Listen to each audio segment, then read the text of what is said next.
Good morning. मैं मनोज कुमार आपके अपने YouTube channel math guide by Manoj Kumar में आपका स्वागत करता हूं।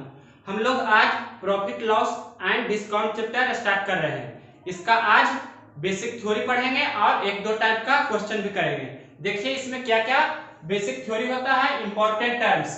तो सबसे पहले आपको जानना है सीपी। सीपी मीन्स क्या होता है? Cost price. Cost price means क्रयमूल्य, हिंदी में बोले तो क्रयमूल्य। और जो क्रयमूल विक्रयमूल चैप्टर पढ़ना है तो प्रॉफिट एंड लॉस को हम लोग एक यूनिट में रखेंगे, पहले पढ़ेंगे, और डिस्काउंट चैप्टर को दूसरा यूनिट में रखेंगे। मतलब सबसे पहले हम लोग प्रॉफिट एंड लॉस पढ़ेंगे, उसके बाद डिस्काउंट पढ़ेंगे। जैसे एसएससी में सिलेबस दिया गया है, जैसे एसएससी किरण 9500 प्लस बुक में दिया गया है, उसी आधार पर हम पढ़ा रहे हैं। तो पहले प्रॉफिट एंड लॉस पढ़ेंगे, उसके बाद डिस्काउंट पढ़ेंगे, लेकिन इंट्रोडक्शन प्रॉफिट लॉस और डिस्काउंट सभी का इस वीडियो में कर लेंगे। देखिए सबसे पहले इंपॉर्टेंट टर्म्स में आपको सीपी आना चाहिए। सीपी का फुल मीनिंग होता है कॉस्ट प्राइस मींस क्रयमूल्य। क्रयमूल्य किसे कहते हैं? क्रयमूल्य मतलब जिस मूल्य पर कोई भी वस्तु खरीदा जाता है। जैसे कोई किताब है, उससे 500 रुपए में हमने खरीदा तो उस वस्तु का क्रयमूल्य हो गया 500। मतलब कोई भी वस्तु को अगर जो खरीदा जाता है, मतलब बाय किया जाता है, या इसी को परचेज बोल सकते हैं। मतलब कोई भी वस्तु को खरीदते हैं तो उसे क्या बोलते हैं? क्रयमूल्य। जितना मूल्य पर कोई वस्तु को खरीदते हैं उसे क्रयमूल्य बोलते हैं। ये लिखे हैं, दूसरा पॉइंट लिखे हैं ओवरहेड एक्सपेंसेस, मतलब ऊपरी व्यय। ऊपरी व्यय मतलब ये हुआ कि जैसे कोई भी वस्तु हम खरीदे और रास्ते में हमें कोई भी बस वगैरह से आने जाने में जो खर्च लगा, धुलाई का खर्च या मरम्मत का खर्च जो लगता है, उसी को ऊपरी व्यय कहते हैं। तो ऊपरी व्यय आप समझ चुके होंगे, इंग्लिश में ओवरहेड एक्सपेंसेस, हिंदी में ऊपरी व्यय कहते हैं। ऊपरी व्यय का मतलब होता है मरम्मत खर्च या धुलाई वगैरह का जो खर्च होता है वो सारे मरम्मत खर्च बोल सकते हैं, या जो भी माल हम कहीं से ला रहे हैं तो उसमें जितना टैक्स लगा या भाड़ा लगा, भाड़ा खर्च, जो भी भाड़ा वगैरह लगता है वही चीज को हम लोग बोलते हैं ऊपरी व्यय। उसके बाद नेट सीपी मतलब लागत मूल्य, ये एक तरह से क्रयमूल्य भी होता है। क्रयमूल्य मतलब एक्चुअल क्रयमूल्य यही होता है। एक्चुअल क्रयमूल्य किसे बोलते हैं? नेट सीपी मतलब ओरिजिनल क्रयमूल्य से बोल सकते हैं लागत मूल्य। तो ये जो होता है क्रयमूल्य और मरम्मत खर्च, मतलब जैसे हमें कोई भी सामान खरीदना है तो हमें कहीं जाना होगा, तो हम वहां से सामान खरीद कर लाएंगे तो रास्ते में हमें किसी साधन की आवश्यकता पड़ेगी, जैसे बस, ट्रेन। तो उस पर जो हमें लाने आने का खर्च होगा तो वो मरम्मत खर्च हुआ, और जो सामान खरीदे वहां से हम उसे बोलेंगे उस वस्तु का क्रयमूल्य। जैसे इसे एग्जांपल से हम समझा देते हैं कि इस जगह पर कोई ये वस्तु है, इस जगह पर कोई ये वस्तु है, और हम लोग ट्रेन से सफर करके यहाँ पर किसी वस्तु को लाएं। ये हमारी जगह है, मतलब हम जहां रह रहे हैं, ये मेरा स्थान है, यहाँ पर हमने किसी वस्तु को लाया, तो ये जो खर्च हुआ ट्रेन में वस्तु को लाने का, तो ऊपरी व्यय इसे ही बोलेंगे। ऊपरी व्यय का मतलब आप समझे कि ट्रेन वगैरह या बस भी हो सकता है, मतलब जो ढुलाई का खर्च या मरम्मत का खर्च, इसे ढुलाई का खर्च भी बोल सकते हैं। मतलब ढुलाई वाला खर्च होता है, लाने का खर्च, उसी को बोलते हैं ऊपरी व्यय। तो एक स्थान से दूसरे स्थान तक माल को ले जाने में जो भी सामान होता है उसे लाने में जो खर्च होता है उसे ऊपरी व्यय कहते हैं। तो ऊपरी व्यय और जो वस्तु का मूल्य है, मेन मूल्य है वस्तु का जितना, दोनों को हम जोड़ देंगे तो उसी को बोलते हैं लागत मूल्य। लागत मूल्य को आप समझ चुके होंगे। लागत मूल्य मतलब क्या हुआ? लागत मूल्य हुआ कि क्रयमूल्य और ऊपरी व्यय का योगफल को लागत मूल्य कहेंगे। मतलब क्रयमूल्य और ऊपरी व्यय, यहाँ हम लिख देते हैं क्रयमूल्य और ऊपरी व्यय के योगफल को, योगफल मतलब प्लस लिख सकते हैं, तो क्रयमूल्य और ऊपरी व्यय के योगफल को ही क्या बोलते हैं? लागत मूल्य, मतलब नेट सीपी। नेट सीपी आप समझ चुके हैं। उसके बाद समझिए एसपी मतलब सेलिंग प्राइस, जिसे विक्रय मूल्य बोलते हैं। तो कोई भी वस्तु को जितना मूल्य पर बेचा जाता है उसे उस वस्तु का विक्रय मूल्य कहते हैं। जैसे ये स्केच है, इसे हमने 10 रुपये में बेच दिया तो इस स्केच का विक्रय मूल्य हो गया 10 रुपया।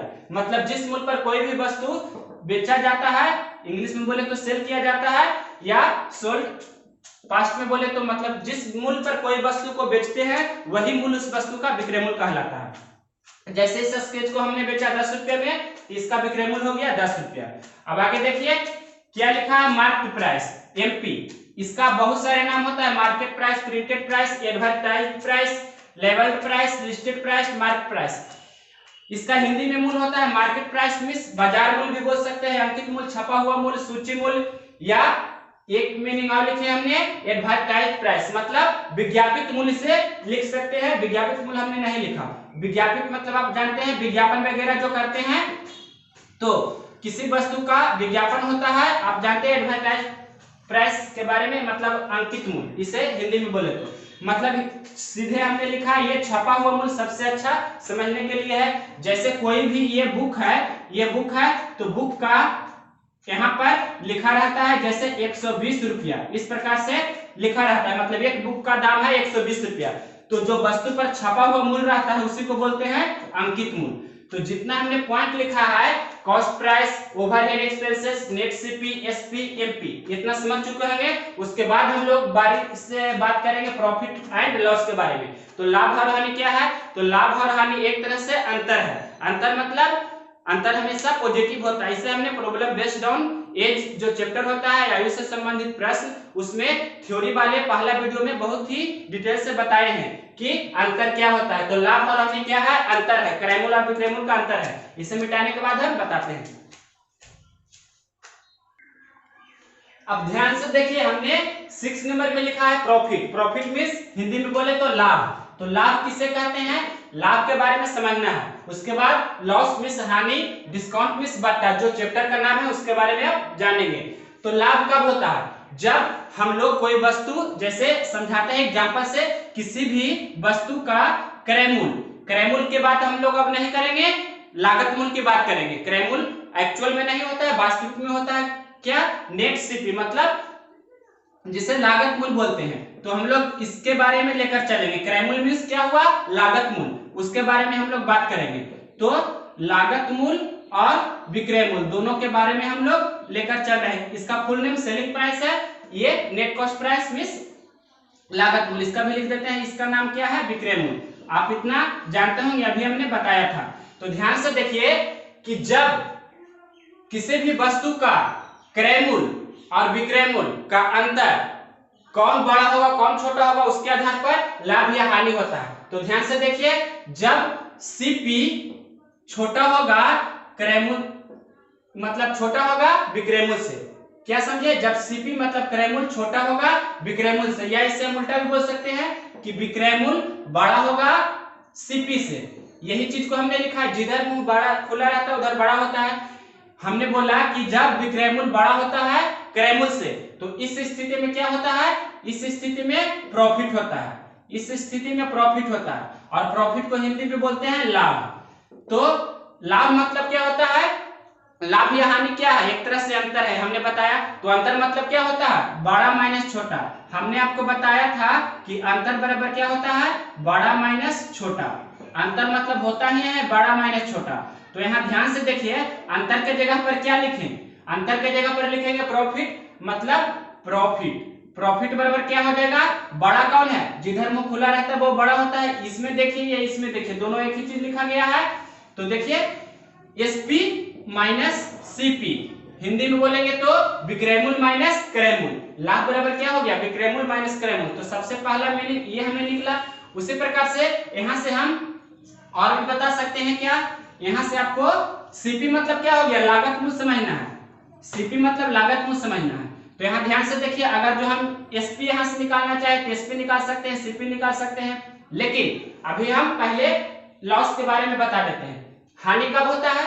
इसका दूसरा तरीका यह भी है कि जब विक्रय मूल्य क्रय मूल्य से अधिक हो, या जितना ज्यादा कोई भी वस्तु को, ऐसे हम समझ सकते हैं कि कोई भी वस्तु को जितना ज्यादा में बेचा जाता है, जितना में हम खरीदते हैं उससे, तो उस जितना ज्यादा बेचा जाता है वही उस वस्तु का विक्रय मूल्य होता है। मतलब जितना मूल्य अधिक में बेचा जाता है किसी वस्तु को, जितना में हम खरीदते हैं उससे जितना अधिक में बेचा जाए तो उससे उस वस्तु का लाभ कहेंगे। जैसे कोई भी वस्तु को हम लोग खरीदे हैं 20 रुपया में और हमने बेच रहे हैं उसे मान लीजिए 35 रुपया में, तो कितना ज्यादा में हम इसे बेच रहे हैं? 15 रुपया ज्यादा में बेच रहे हैं। तो ये जो जितना ज्यादा में हम बेचेंगे किसी भी वस्तु को तो वही लाभ होगा। मतलब ये 15 रुपये हो गया जो लाभ हो गया। इसका एग्जाम्पल आप समझ चुके होंगे। उसी प्रकार से हानि के बारे में देखिए, हानि क्या होता है? जो हानि के बारे में ध्यान से समझना है।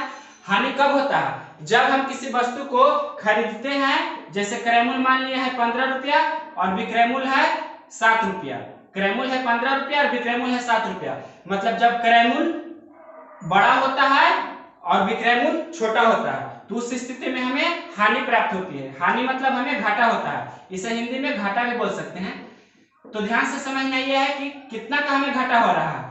15 रुपए में खरीदे थे, 7 रुपए में बेच रहे हैं, तो 8 रुपया का हमें हानि हो रहा है। हानि मतलब घाटा भी बोल सकते हैं। यानी कि हानि कब होता है, जब क्रय मूल्य बड़ा होता है और विक्रय मूल्य छोटा होता है। तो ये एक तरह से अंतर है। तो अंतर बराबर हमने लिखा था बड़ा माइनस छोटा, तो यहाँ अंतर क्या है, अंतर के जगह पर हानि है, मतलब हानि को इंग्लिश में लॉस भी लिख सकते हैं। तो लॉस बराबर क्या होगा, बड़ा कौन है सीपी, तो सीपी फिर माइनस छोटा कौन है एसपी। अंतर मतलब होता है बड़ा माइनस छोटा, तो हानि बराबर क्या हो गया क्रय मूल्य माइनस विक्रय मूल्य। तो किस प्रकार से हानि बराबर क्रय मूल्य माइनस विक्रय मूल्य हुआ और प्रॉफिट मतलब लाभ बराबर विक्रय मूल्य माइनस क्रय मूल्य हुआ, आप समझ चुके होंगे। उसके बाद देखना है हमें डिस्काउंट। डिस्काउंट के बारे में हमने बात किया था, इसे अलग चैप्टर में पढ़ेंगे, लेकिन यहाँ पर इसका इंट्रोडक्शन बता देते हैं। जैसे लाभ और हानि, ये दोनों चीज जो पढ़ रहे हैं, लाभ और हानि हमेशा क्रय मूल्य और विक्रय मूल्य पर निर्भर करता है। लेकिन यही जो डिस्काउंट है, डिस्काउंट किस पर निर्भर करता है, अंकित मूल्य पर। बट्टा हमेशा बट्टा या छूट अंकित मूल्य पर दी जाती है और लाभ और हानि क्रय मूल्य पर होती है। तो अंकित मूल्य पर बट्टा दिया जाता है। तो जैसे किसी भी वस्तु का अंकित मूल्य 200 रुपया है और डिस्काउंट मतलब छूट दे रहे हैं, प्रतिशत छूट दे रहे हैं, 25% के छूट दे रहे हैं, तो कितना में वह वस्तु हमें दे रहा है, इस प्रकार हम लोग कैलकुलेट करते हैं। तो 25% का डिस्काउंट दे रहा है, तो 200 का 25% कितना होगा, 25% में 25/6, यानी कि कितना हो गया, 50 रुपया हमें छोड़ रहा है, 50 रुपया का छूट दे रहा है। किसी भी वस्तु का अंकित मूल्य 200 रुपया है, 25% डिस्काउंट दे रहा है, इसका मतलब 25% डिस्काउंट दे रहा है, मतलब 50 रुपया हमें छोड़ रहा है। तो 200 रुपया में से 50 रुपया घटा देंगे, यानी कि 150 रुपया हमें देना है दुकानदार को।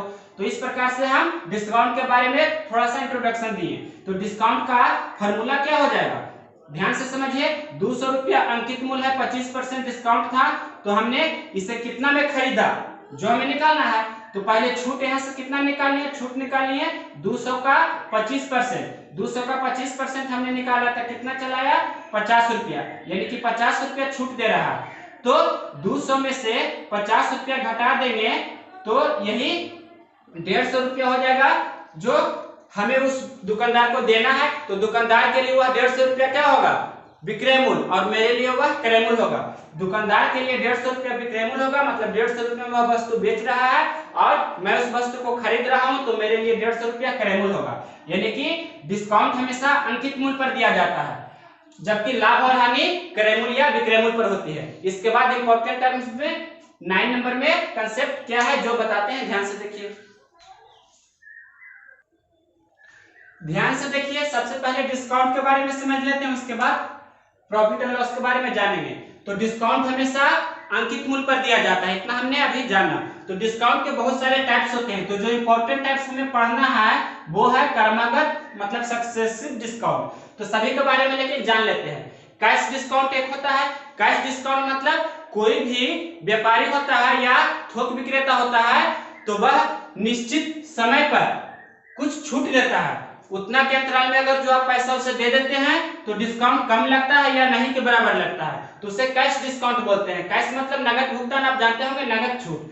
फिर दूसरा होता है रिटेल डिस्काउंट। रिटेल डिस्काउंट के बारे में जानते होंगे। रिटेल डिस्काउंट मतलब फुटकर विक्रेता को जो छूट दिया जाता है थोक विक्रेता द्वारा, वही हुआ फुटकर छूट। मतलब फुटकर को जो जितना डिस्काउंट देंगे थोक विक्रेता, वही होता है रिटेल प्राइस। ऐसे इसके बारे में फुली डिटेल से बात करेंगे डिस्काउंट चैप्टर में, लेकिन यहाँ इंट्रोडक्शन खाली दे रहे हैं सभी के बारे में। लेकिन यहाँ तीसरा नंबर के बारे में मेन जानना है, क्रमागत छूट, जिसे सक्सेसिव डिस्काउंट कहते हैं।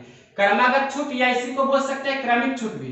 तो इसके बारे में हमें मेन रूप से जानना है, क्रमिक बट्टा या क्रमिक छूट। जैसे किसी भी वस्तु का अंकित मूल्य है 200 रुपया, किसी भी वस्तु का अंकित मूल्य 200 रुपया है और पहला छूट दे रहा है 25%, दूसरा छूट दे रहा है 20%, तीसरा छूट दे रहा है 10%। मतलब इसी प्रकार से 3 छूट, 400, 2 या 2 से अधिक छूट दिया रहेगा अंकित मूल्य पर, तो उसे क्रमागत छूट बोलते हैं।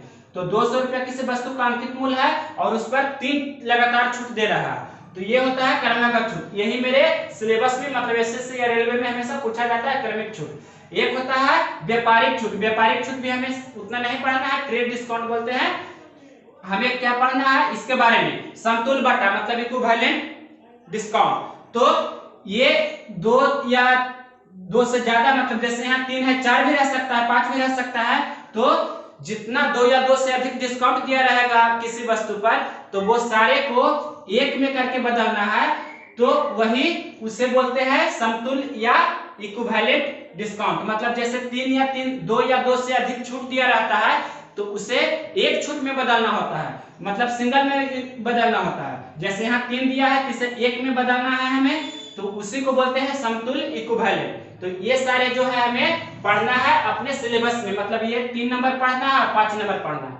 तो ये हमें अपना डिस्काउंट चैप्टर स्टार्ट होगा प्रॉफिट एंड लॉस के बाद, तो उसमें पढ़ेंगे। लेकिन फिर भी थोड़ा सा इसमें बता देते हैं। जैसे देखिए, सबसे पहले हमने बताया था अभी, फिर वही एग्जांपल लेते हैं कि किसी भी वस्तु का अंकित मूल्य है 200 रुपया, हम छूट दे रहे हैं, प्रतिशत छूट दे रहे हैं कितना, उस वस्तु पर 25% की हम छूट दे रहे हैं। किसी वस्तु का अंकित मूल्य मतलब छपा हुआ मूल्य 200 रुपया है, किसी भी वस्तु का अंकित मूल्य 200 रुपया है, 25% छूट दे रहे हैं। तो यहाँ से हम सबसे पहले क्या निकालेंगे कि छूट कितना मिल रहा है। ये 25% में छूट है, तो रुपया में जैसे 20 रुपया छूट दे रहा है, 10 रुपया छूट दे रहा है, वो कैसे निकालेंगे, तो 200 का 25%, 200 का 25% निकालेंगे तो कितना चलाएगा 50 रुपया, यानी कि 50 रुपया छूट दे रहा है, 50 रुपया छूट दे रहा है। मतलब छूट की राशि हमें निकालना है, तो छूट कैसे निकालेंगे, 200 रुपया अंकित मूल्य है, 25% छूट दे रहा है, 25% छूट दे रहा है, इसका मतलब 50 रुपया छूट दे रहा है। इतना आप समझ चुके होंगे, 50 रुपया हमें छोड़ रहा है। तो वह वस्तु को कितना में बेच रहा है, छूट तो 50 रुपया निकल गया, वस्तु को कितना में बेच रहा है। तो क्या करते हैं, जो अंकित मूल्य दिया रहता है, अंकित मूल्य में से ये जो डिस्काउंट आया वो हम घटा देते हैं। मतलब यही वस्तु का विक्रय मूल्य हो जाता है दुकानदार के लिए, और मेरे लिए क्या हो जाएगा, क्रय मूल्य। दुकानदार के लिए क्या हो जाएगा, विक्रय मूल्य, जबकि खुद मेरे लिए मतलब अपने लिए क्या हो जाएगा, क्रय मूल्य हो जाएगा, यही 150 रुपया। इतना आप समझ चुके होंगे। 200 रुपया में से 50 रुपया घटाएंगे तो 150 रुपया होगा, जो दुकानदार के लिए विक्रय मूल्य हुआ, और हम उससे खरीद रहे हैं तो 150 रुपया मेरे लिए क्रय मूल्य हुआ। तो इतना आप समझ चुके होंगे। उसके बाद आते हैं लाभ या हानि। तो लाभ या हानि हमेशा क्रय मूल्य पर की जाती है, लेकिन इसे कभी कभी विक्रय मूल्य पर भी किया जाता है, और ज्यादातर अभी प्रश्न जो पूछा जा रहा है विक्रय मूल्य पर ही लेकर।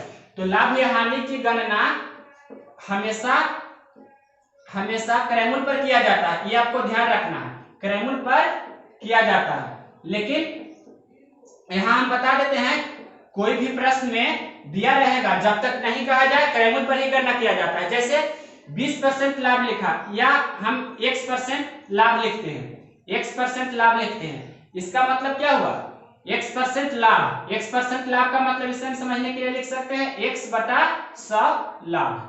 तो हर में जो रहता है वो क्या दिखाता है, जिस पर गणना किया जाता है। मतलब क्या लिखे, क्रय मूल्य पर। यहां हमने लिखा कि लाभ या हानि की गणना हमेशा क्रय मूल्य पर किया जाता है, तो ये जो हर में रहता है वो क्रय मूल्य होता है, जिस पर गणना किया जाता है वो रहता है। अगर जो लाभ या हानि की गणना विक्रय मूल्य पर किया जाएगा तो नीचे जो रहेगा वो विक्रय मूल्य हो जाएगा। मतलब क्रय मूल्य 100 हो गया और लाभ कितना हो गया, x, तो विक्रय मूल्य कितना हो जाएगा 100 प्लस x, यानी कि x% लाभ का मतलब क्या हो गया, क्रय मूल्य 100, लाभ कितना हो गया x, तो विक्रय मूल्य कितना हो जाएगा, विक्रय मूल्य हो जाएगा 100 प्लस x। उसी प्रकार से x% अगर जो हानि है, x% हानि है, तो x% हानि का मतलब क्या हो जाएगा, x/100 हानि। इसका मतलब क्या समझे कि ये हर में जो है हमेशा क्रय मूल्य पर किया जा रहा है, जो अभी बता रहे हैं 9 नंबर में। तो ये क्या हो जाएगा, क्रय मूल्य, हानि कितना हो गया x, तो विक्रय मूल्य कितना हो जाएगा 100 माइनस x। तो इतना से आप समझ चुके होंगे कि विक्रय मूल्य बराबर क्या होता है, क्रय मूल्य प्लस लाभ। लाभ को प्रॉफिट में p से लिखें। उसी प्रकार से अगर जो हानि रहेगा तो विक्रय मूल्य बराबर क्या होगा, क्रय मूल्य माइनस लॉस, मतलब क्रय मूल्य माइनस हानि। जैसे हमने देखा कि 100 रुपया में खरीद रहा है कोई वस्तु को, 100 रुपया हानि हो रहा है, तो बेचेगा कितना में 100 माइनस x। उसी प्रकार से अगर जो विक्रय मूल्य यहां से निकालना रहे तो विक्रय मूल्य बराबर क्या हो जाएगा, क्रय मूल्य हमें निकालना है, क्रय मूल्य निकालना है तो क्या हो जाएगा, विक्रय मूल्य माइनस लाभ। मतलब ये आप एक तरह से फार्मूला के रूप में याद रखेंगे। यहाँ से अगर जो हानि के रूप में याद रखे विक्रयमूल, क्रयमूल हमें निकालना है तो क्या होगा, विक्रयमूल माइनस इस तरफ आएगा तो प्लस, यानी कि विक्रयमूल प्लस लॉस, यानी कि क्रयमूल बराबर विक्रयमूल प्लस हानि और क्रयमूल बराबर विक्रयमूल माइनस लाभ। ये थोड़ा सा फार्मूला है, इसे आप ध्यान रखिएगा। इसके बाद हम लोग देखते हैं कि जब लाभ या हानि हमेशा नहीं, ये दिया रहेगा अगर जो विक्रयमूल पर किया जाए, लाभ या हानि की गणना विक्रयमूल पर किया जाए, लाभ या हानि की गणना भी लिख देते हैं यहाँ पर, मतलब लाभ या हानि की गणना विक्रयमूल पर किया जाए तो नीचे जो रहेगा वो क्या हो जाएगा, विक्रयमूल। इतना आप समझिए। लाभ या हानि की गणना, ये 10 नंबर पॉइंट दे देते हैं कि लाभ या हानि की गणना जब विक्रयमूल पर किया जाए, मतलब x% लाभ तो x बटा 100 लाभ हो जाएगा, तो नीचे में जो रहेगा वो विक्रयमूल हो जाएगा। अब यहाँ ध्यान से देखिए तो विक्रयमूल कितना हो गया, विक्रयमूल हो गया, नीचे में जो रहेगा वो विक्रयमूल हो जाएगा। सबसे पहले आप ये समझे, यानी कि विक्रयमूल हो गया कितना, 100। x% लाभ, x% लाभ है जो किस पर है, एसपी पर है। हमने लिखा ऊपर में कि विक्रयमूल पर गणना किया जा रहा है, आपके प्रश्न में दिया रहेगा x% लाभ विक्रयमूल पर है, मतलब x बटा 100 लाभ है जो विक्रयमूल पर, तो 100 हो गया विक्रयमूल, 100 हो गया सेलिंग प्राइस मतलब विक्रयमूल, लाभ कितना हो गया x, तो क्रयमूल कितना होगा, क्रयमूल होगा 100 माइनस x। अभी हमने बताया कि क्रयमूल बराबर लाभ रहेगा तो विक्रयमूल माइनस लाभ। उसी प्रकार से x% हानि, मतलब x बटा 100 हानि है, x बटा 100 हानि, इसका मतलब नीचे में जो है ये x% हानि जो है एसपी पर है, एसपी पर मतलब विक्रयमूल पर गणना किया जा रहा है, तो x बटा 100 हानि है। इसका मतलब क्या समझे कि नीचे में जो 100 है वो विक्रयमूल है, यानी कि विक्रयमूल कितना हो गया 100। यहाँ पर लिख भी देते हैं कि विक्रयमूल हो गया 100, हानि कितना है, हानि है x, तो क्रयमूल कितना हो जाएगा, क्रयमूल हो जाएगा 100 प्लस x। आप यहाँ से देख सकते हैं क्रयमूल बराबर हमने लिखा विक्रयमूल प्लस हानि। तो ये कंसेप्ट आप ध्यान रखिएगा। 9 नंबर और 10 नंबर, जो अभी 9 नंबर हमने लिखा और 10 नंबर दोनों बहुत ही इंपॉर्टेंट है। एक कंसेप्ट और होता है परसेंट लाभ और परसेंट हानि का। तो प्रतिशत लाभ या प्रतिशत हानि जब भी आपके प्रश्न में निकालने बोले तो ये पॉइंट नंबर हो जाएगा 11 कि प्रतिशत लाभ या प्रतिशत हानि, जब भी आपके प्रश्न में प्रतिशत लाभ या प्रतिशत हानि के बारे में पूछे, प्रतिशत लाभ या प्रतिशत हानि के बारे में प्रश्न में अगर जो पूछा जाए तो क्या करेंगे, के बारे में पूछा जाए तो आपको कुछ नहीं करना है, प्रश्न में दी गई निश्चित राशि से कोई मतलब नहीं रखना है। मतलब इतना हम लिख देते हैं कि प्रश्न में यदि निश्चित राशि दिया है, प्रश्न में यदि निश्चित राशि मतलब जिसे बोलते हैं डिफरेंट वैल्यू, जैसे 200 रुपया में कोई वस्तु को खरीदा गया या अंकित मूल्य 200 रुपया दिया रहा, तो उस प्रकार से हमें निश्चित राशि जो दिया रहता है प्रश्न में यदि निश्चित राशि दिया रहे तो उससे हमें कोई मतलब नहीं रखना है, मतलब उससे कोई मतलब नहीं रखना है, मतलब वह यूजलेस होता है, उसका कोई भी अर्थ नहीं होता है, उसका कोई मतलब नहीं होता है, यानी कि उसका मतलब होता है एक्चुअल में, लेकिन हमें जब प्रतिशत लाभ या प्रतिशत हानि निकालना है तो उस अर्थ में हमें क्रयमूल और विक्रयमूल का सिर्फ रेशियो निकालना है। जब भी आपके प्रश्न में प्रतिशत लाभ या प्रतिशत हानि के बारे में पूछे तो क्रयमूल और विक्रयमूल का अनुपात निकाल लीजिए, वही आपका वहां से प्रतिशत लाभ और प्रतिशत हानि की गणना कर सकते हैं। तो प्रतिशत लाभ बराबर क्या होता है, प्रतिशत लाभ बराबर होता है लाभ किस पर गणना किया जाता है, लाभ या हानि की गणना क्रयमूल पर किया जाता है। हमने आपको बताया जब तक प्रश्न में नहीं कहा जाए, यदि कहा जाए कि विक्रयमूल पर गणना किया जाता है तो यहाँ विक्रयमूल लिखेंगे। ऐसे एक्चुअली में वास्तविक में लाभ या हानि, प्रतिशत लाभ या प्रतिशत हानि की गणना क्रयमूल पर किया जाता है, तो प्रतिशत लाभ बराबर लाभ बटा क्रयमूल गुना 100 हो जाएगा। उसी प्रकार से अगर जो विक्रयमूल पर गणना किया जाएगा, ये क्या लिखे हैं, क्रयमूल पर गणना किया जाएगा तो मतलब क्रयमूल पर प्रतिशत लाभ रहेगा तो लाभ बटा क्रयमूल गुना 100। यही चीज अगर जो विक्रयमूल पर रहेगा तो प्रतिशत लाभ बराबर क्या हो जाएगा, लाभ बटा विक्रयमूल गुना 100। ये कंसेप्ट आप एकदम ध्यान से समझना है ये चीज कि क्रयमूल पर प्रतिशत लाभ तो लाभ बटा क्रयमूल गुना 100, विक्रयमूल पर प्रतिशत लाभ तो लाभ बटा विक्रयमूल गुना 100। उसी प्रकार से अगर जो यहाँ पर प्रतिशत हानि है, क्रयमूल पर प्रतिशत हानि तो हानि बटा क्रयमूल गुना 100, और उसी प्रकार से विक्रयमूल पर प्रतिशत हानि रहेगा, विक्रयमूल पर प्रतिशत हानि तो हानि बटा विक्रयमूल गुना 100। बस यही चीज आपको ध्यान रखना है। हानि या लाभ हमेशा क्रयमूल्य पर गणना किया जाता है, लेकिन जब तक आपके प्रश्न में नहीं कहा जाए तब। अगर जो प्रश्न में बोल दिया जाए कि जैसे यहाँ पर हमने कह दिया कि विक्रय मूल्य पर प्रतिशत हानि, तो हानि बटा यहाँ विक्रय मूल्य लिखेंगे गुना 100।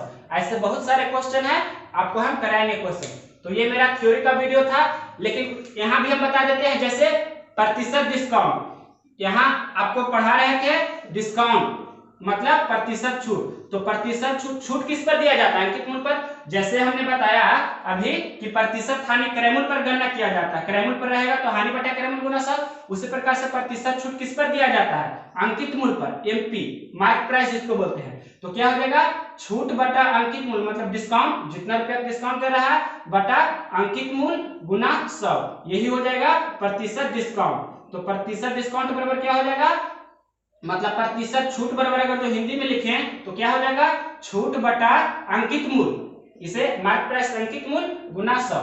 जैसे यहाँ हमने बता रहे हैं कि क्रय मूल्य पर प्रतिशत हानि क्या होगा? हानि बटा क्रय मूल्य गुना 100। विक्रय मूल्य पर प्रतिशत हानि क्या होगा? हानि बटा विक्रय मूल्य गुना 100। उसी प्रकार से प्रतिशत छूट क्या होगा? छूट बटा अंकित मूल्य गुना 100। मतलब छूट हमेशा अंकित मूल्य पर दिया जाता है और हानि या लाभ क्रय मूल्य या विक्रय मूल्य पर क्वेश्चन के अनुसार होता है, लेकिन जनरली क्रय मूल्य पर होता है। लेकिन कभी कभी क्या, हमेशा प्रश्न में जब भी देखेंगे ज्यादा कठिन प्रश्नों में विक्रय मूल्य पर ही प्रतिशत लाभ या प्रतिशत हानि का प्रश्न दिया रहता है। तो ये मेरा थ्योरी का वीडियो था। नेक्स्ट वीडियो में हम लोग क्वेश्चन स्टार्ट करेंगे। कम से कम 2 टाइप का क्वेश्चन अवश्य करेंगे ताकि आपका कंसेप्ट क्लियर हो सके। हम लोग नेक्स्ट वीडियो में टाइप 1 स्टार्ट करेंगे प्रॉफिट एंड लॉस का। तो मेरा यह वीडियो का जो थ्योरी वाला जो प्रॉफिट एंड लॉस और डिस्काउंट का इंट्रोडक्शन वीडियो था, यह मेरा वीडियो अगर जो पसंद है तो इसे लाइक करें और मेरे चैनल को सब्सक्राइब करें। इस वीडियो को जितना हो सके शेयर करें अपने सोशल ग्रुप में।